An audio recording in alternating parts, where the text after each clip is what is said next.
안녕하세요. 재건축 예언가입니다. 오늘의 주제는 일기 신도시 특별법에 해당되는 지역은 어디까지인가? 그리고 그 중에서 매수한다면 어떤 포인트로 투자해야 하는가입니다.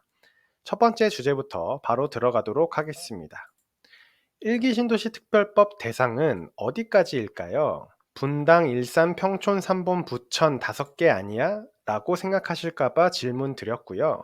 사실 충분히 오해하실 수 있는 이유가 원래 공식적인 네이밍은 노후계획도시특별법이라는 이름인데 이 중 규모가 크고 이 특별법 하에서 실제로 재건축을 리딩할 단지들이 일기 신도시들이다 보니까 편하게 일기 신도시 특별법으로 불리우고 있습니다. 그래서 이 노후계획도시특별법에 해당되는 지역이 곧 이 5개 일기 신도시라고 오해하실 수 있는데요. 하지만 제 영상들을 이전부터 봐주신 우리 구독자분들께서는 이 노후계획도시특별법이 나오게 된 배경을 이미 알고 계시죠? 일기 신도시 특별법의 큰 그림 영상에서 사용했던 1990년대 지어진 아파트들이 약 400만 가구, 인구수로 치면 대략 1200만 명에 해당되는 규모이며 이들의 재건축은 언젠가는 해야 하는 일인데 이 1990년대 아파트 단지들의 재건축 이주 시 전세 대란이 발생할 수 있다. 그래서 정부가 나서서 구조적으로 교통정리를 반드시 해줘야 하며 그 방법으로서 공간적으로 이 아파트들의 재건축을 최대한 흩어지게 개발을 진행해야 한다. 즉, 1990년대 아파트들이 모여있는 곳에서는 각 지역별로 노후계획도시특별법이 동시에 추진되어야 한다는 뜻입니다. 물론 그 시작은 대표성을 지닌 일기 신도시, 그 중에서도 분당이 스타트를 끊게 되는 것이고요. 그래서 올해 2024년 일기 신도시 특별법으로 핫해질 지역이 분당, 일산, 평촌, 삼본, 부천이 되겠지만 2024년에서 2025년으로 넘어갈수록 추가적으로 다른 지역들도 이 일기 신도시 특별법, 즉 노후계획도시 특별법에 해당되는 지역으로서 떠오를 것입니다. 그래서 기존에 만들었던 영상들 보시면 분당, 일산, 평촌, 삼본, 부천 등이라고 붙여놓은 게 보이시죠? 그 이유가 이것 때문이었습니다. 그럼 추가적으로 해당될 지역에는 어떤 곳들이 있을까요? 1990년대 아파트들이 주로 모여있는 곳들이 되겠죠. 이와 관련해 요즘 공유되고 있는 잘 정리된 자료는 다음과 같습니다. 이 자료는 현재 100만 제곱미터 이상의 택지지구 등을 리스트업한 자료인데요.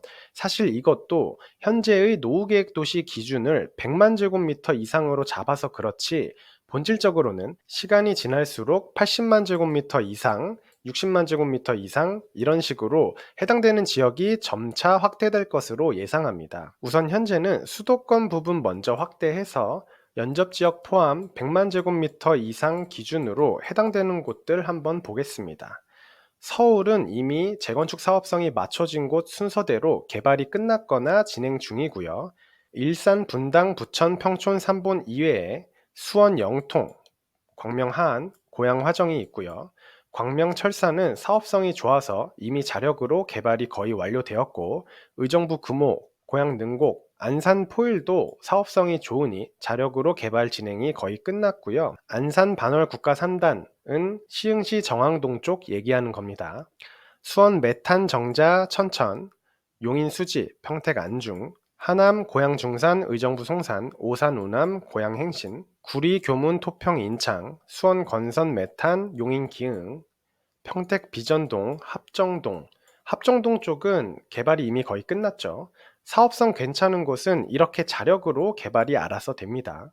평택, 송탄, 인천, 구월, 연수, 인천 연수구도 일기 신도시만큼이나 규모가 굉장히 크고요.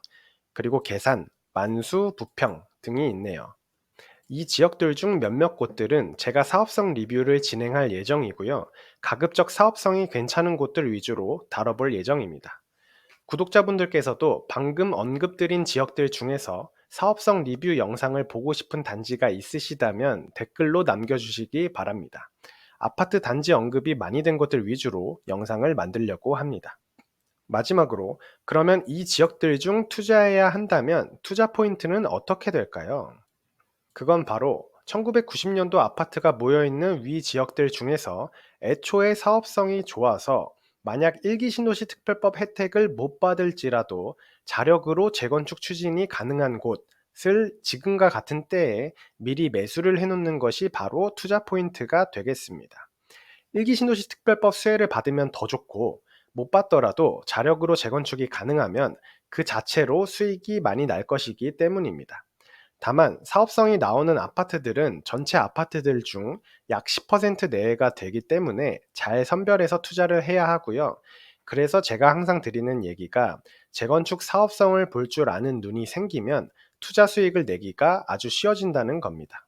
정리하면, 먼저 리딩을 하게 될 분당, 일산, 평촌, 삼본, 부천 쪽을 매수하시는 것도 물론 괜찮지만, 오늘 언급해드린 곳들 중에서 이 두 가지 조건에 해당되는 곳을 매수하시는 것도 좋은 투자가 될 수 있겠습니다. 참고로 이 두 가지 조건에 맞는 아파트가 투자 금액대별로 3억대 이상, 그리고 1억에서 3억, 마지막으로 1억 이하인 곳들도 몇 곳 있는데, 이런 곳들도 저는 투자성이 좋다고 봐서 부지런히 여러 채를 매수 중에 있습니다. 다만 구체적인 아파트 이름까지는 여기서 공개적으로 말씀드리기 어려운 부분이 있기 때문에 개인 상담 시에만 브리핑 해드리고 있으며, 개인 상담을 원하시는 분께서는 메일로 문의 주시면 안내 도와드리도록 하겠습니다. 오늘은 일기 신도시 특별법에 해당되는 지역이 분당, 일산, 평촌, 삼본, 부천 5지역만 있는 것은 아니며, 위 5지역은 일기 신도시 특별법의 리딩을 하게 되는 단지인 것은 맞지만, 시간이 지나면 다른 지역들도 주목을 해야 한다라는 내용 전달드렸습니다. 오늘 내용이 유익하셨다면 좋아요와 구독 부탁드리고요. 그럼 다음 시간에도 저는 유익한 영상으로 찾아뵙도록 하겠습니다. 감사합니다.